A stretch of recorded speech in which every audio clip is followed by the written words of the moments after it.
begin by describing your life in Ramallah so that those watching can understand just what your upbringing was like. Well, I grew up in a very difficult environment. Lots of violence, occupation, bloodshed on daily basis. I was born for one of the founders of the Muslim Brotherhood, and later on one of the founders of Hamas organization in the West Bank, who started the Islamic Sunni revolution in the Middle East. And all of us know what Hamas is. So that was the environment that I grew up in. I had personal reasons, ideological reasons, and political reasons to hate Israel. At some point, I wanted to take revenge from the state of Israel. And later on, I became friends with Israel. And I worked and risked my life for the safety and security of this amazing little country on the Mediterranean Sea. Amazing story. So from the time you were little, did you hate the Jewish people? Did you hate Israel? As I said, I had many different reasons. The most important reason behind this hate, that the God I used to worship does not like the Jewish people. Allah does not like Jews.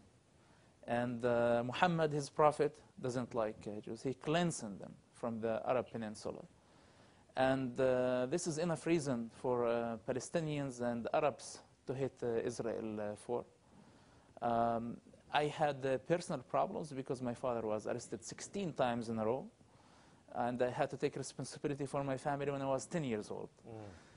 So for the people who kidnapped my father from our home, I did not like them.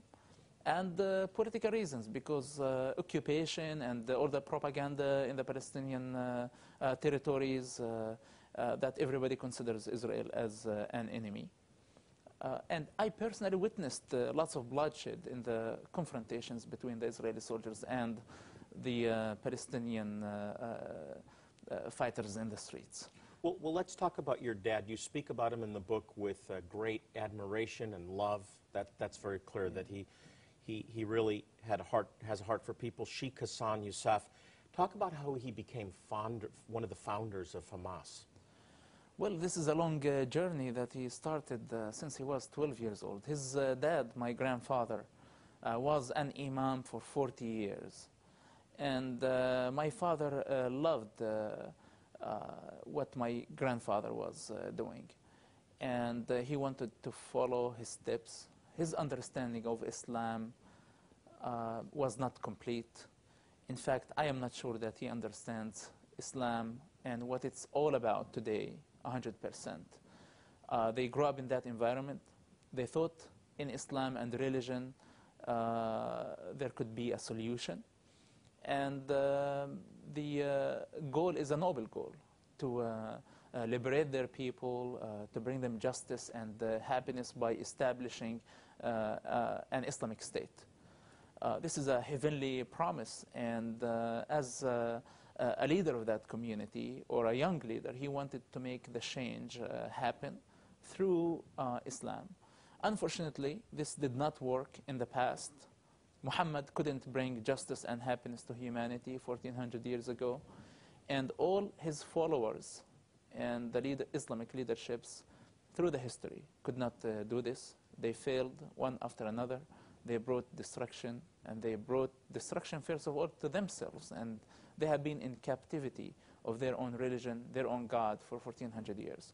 And today, my father is repeating the same mistake, and I think this is the time to help people like my father, like Hamas, like the Muslim Brotherhood, to understand that Islam is not the solution for you as Arabs, first of all, second for humanity in general.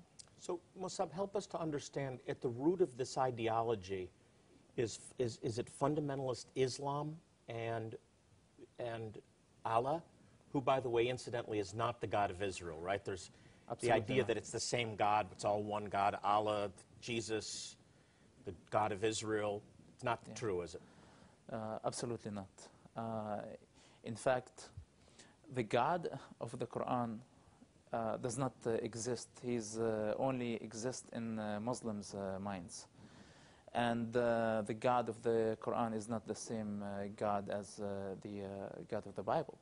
Simply, if we personalize the God of the Bible, put him in a person, and personalize the God of the Quran and put him in a person, we're going to find two different personalities. And this is what really matters. We can understand the God of the Bible through the person of Jesus Christ.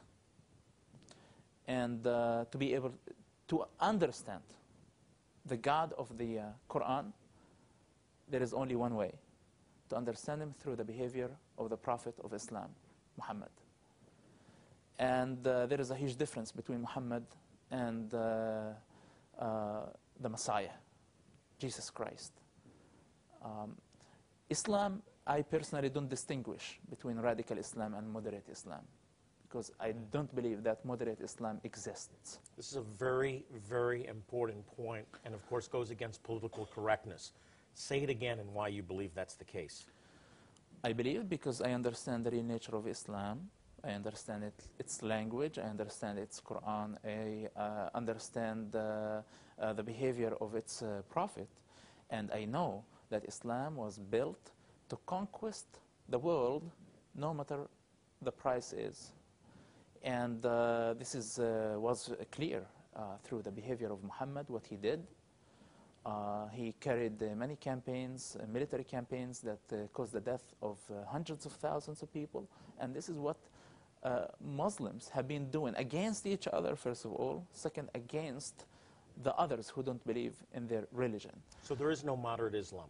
There is no moderate Islam, but there is moderate Muslims, and there is fundamentalist Muslims. Muslims in general are moderate people. They're not fanatics, they're not terrorists. Even the terrorist ones, they're not terrorists in their nature. They're just following the steps of their God. Most Muslims are traditional Muslims. They have no idea what Islam is all about. They read the Quran, they don't understand it. The modern Muhammad that they follow is different than the Muhammad who lived 1400 years ago. They create their images of their God and the images of their prophet that fits in this century, but this does not change the context of the Quran and the Hadith and the Sunnah. Islam has a couple of verses of tolerance, and that was a stage of Muhammad's life when he was weak, when he didn't have power. Once he had power, he had no negotiation, no tolerance, no patience with anybody who opposite him. So you're saying there is no such thing as moderate Islam, that the Quran is very clearly employs violence? Absolutely not. Okay, now the Muslim Brotherhood's platform is that they're accomplishing their means for Sharia law through peaceful means. Not true, correct? First of all, those guys of the Muslim Brotherhood, I tell them, why you coming here to the United States to fight for the Sharia law? You control Gaza Strip by your Hamas organization. Why don't you have a Sharia law in Gaza Strip from the first place? The Muslim Brotherhood understand, and everybody who has brain above his shoulders, that the Sharia law is a sick system.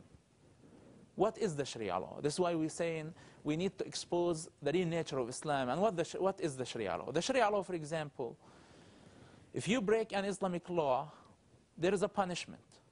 If you're a thief, for example, the punishment of a thief to cut their hands in public.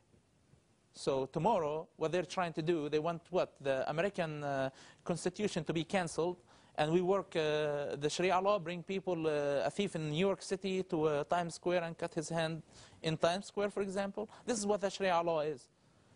So do they really understand what they're talking about? I doubt.